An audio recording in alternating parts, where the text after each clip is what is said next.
Hello guys, তো আজকে আমি আবার চলে গেছিলাম বাগেরহালি মেলায়। দাদার সাথে দাদাকে বলেছিলাম তুই আমাকে নিয়ে যাবি মেলায়। তো আমি দাদা দোকানে বন্ধু চলে গেছিলাম। তো দেখুন, প্রথমেই ঢুকে গেছিলাম মেলাতে। ঢুকার পর ওখানে খুব সুন্দর একটা কালচারাল প্রোগ্রাম হচ্ছিলো। তারপর প্রোগ্রামটা দেখার পর আমরা চলে গেছিলাম খাবার উদ্দেশ্যে।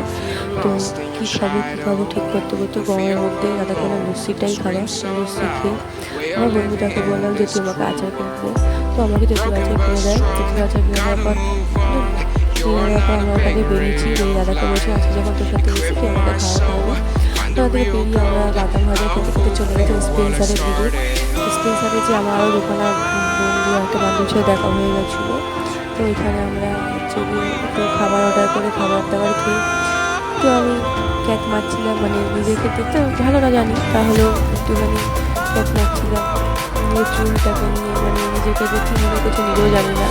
তো আড্ডা ফাটা মারার পর সবাই একটু গল্প করছিলাম, সবাই নিয়ে অনেক সাথে দেখা হয়েছি। বাবাকেও অনেক ফোন করেছিলাম, খুব ব্যস্ত, তোমাকে টাইম পায় না। তো আড্ডা ফাটা নিয়ে সবাই বেরিয়ে গেছিলাম পূজায় বাড়ির উদ্দেশ্যে। যদি ভিডিওটা ভালো লাগে অবশ্যই লাইক শেয়ার সাবস্ক্রাইব করতে ভুলবেন না।